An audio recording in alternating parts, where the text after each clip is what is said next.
There is this confusion persistent in Ghana in our forex exchange market, which needs addressing.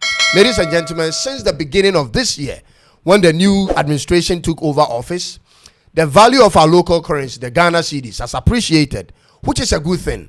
And the Bank of Ghana has gone ahead as usual and set their yearly interbank forex exchange rate alongside the open market rates in Ghana. Therefore, in Ghana, there are two different exchange rates in existence, and it has been this way since 1983. You see, from 1983, when the exchange rate liberalization was adopted, Ghana moved from the rigid pegging of the foreign currencies to a market-based float with occasional intervention by the central bank. This policy was orchestrated by the IMF and World Bank as part of the structural adjustment program, which continued from then to 1992. Now, as a result of this policy, the Bank of Ghana has its own interbank rates for all foreign currencies, and the streets has its own rate side by side in the same country. And as I speak to you today, 4th August 2025, Bank of Ghana's interbank rate for $1 is trading at 10.5 Ghana cedis, and for €1 is trading at 12.12 Ghana cedis, and for £1 is trading at 13.89 Ghana cedis. Meanwhile, the exchange rates on the black market are significantly higher. On the black market right now, $1 is trading at 12 Ghana cedis, and at some places 12.5 Ghana cedis compared to the 10.5 Ghana cedis of the Bank of Ghana rate. And £1 is trading for 15.9 Ghana cedis as compared to the Bank of Ghana's 13.89 rate. Ladies and gentlemen, this is affecting businesses in many ways.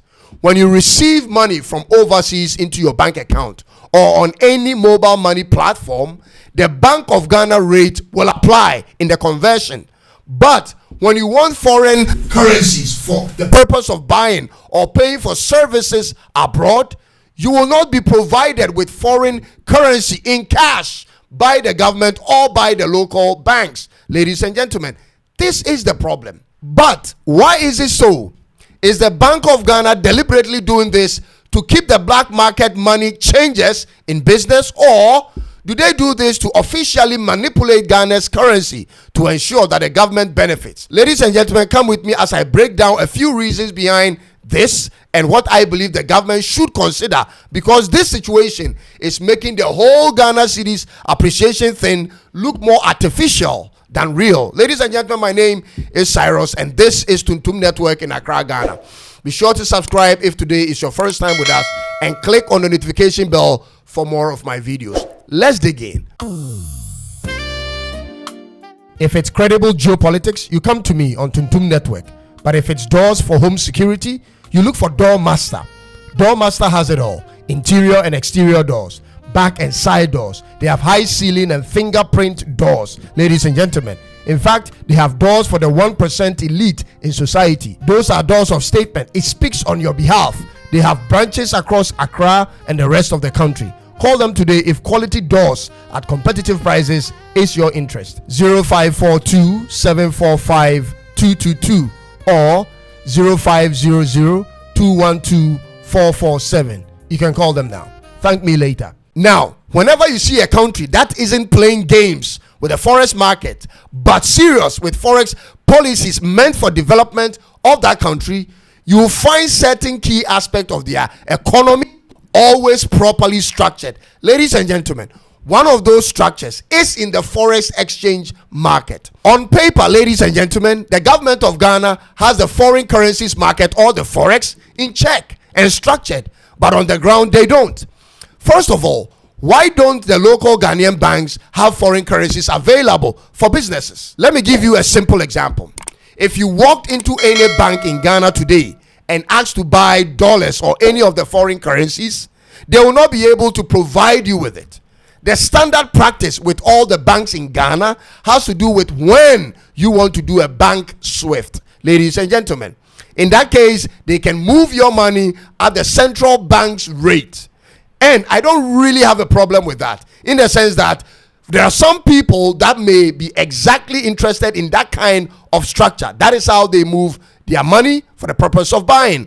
But when it comes to the standard practice of the vast majority of Ghanaian importers and exporters, many prefer to travel with certain amount of money on their business trips in cash. You may see this as backward and dangerous, but that's the typical Ghanaian business standard as I speak to you now.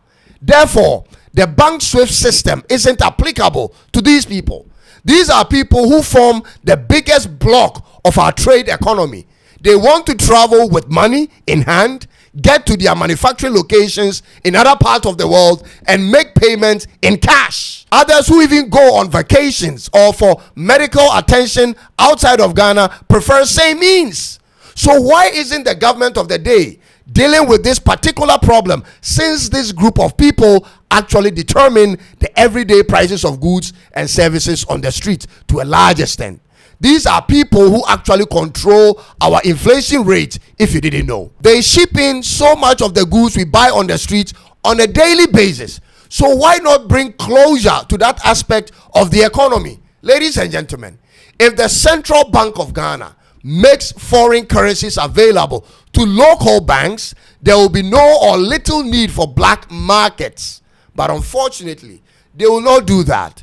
And so people will walk into the banks in search of physical dollars or other foreign currencies or notes or whatever that is for the purpose of businesses, and are told to go back on the black market.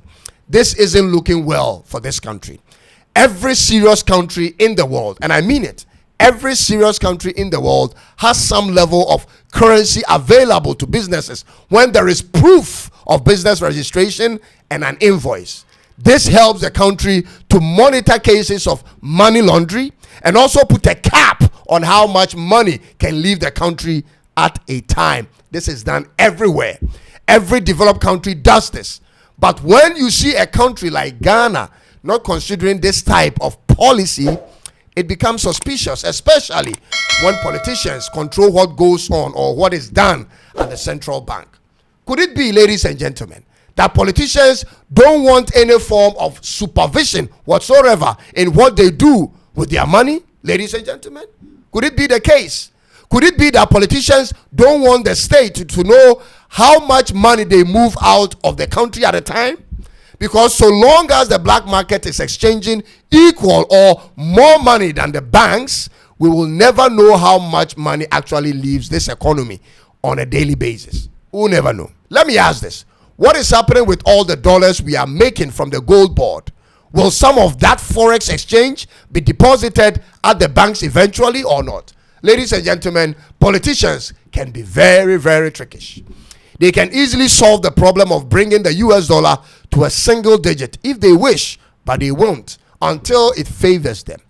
From the beginning of this year, when the new government took over, ladies and gentlemen, there were real expectations on the streets of an amalgamation of the Bank of Ghana rates in terms of the forex and the black market rate. There was a real expectation. In fact, many argue that the black market should be criminalized and arrested in their usual spots, which the government started embarking on from the very beginning. Ladies and gentlemen, this current government, when in opposition, actually recognized this as a problem and considered resolving it with a unified rate through making foreign currencies available at the banks and clamping down on black market. But that hasn't happened yet.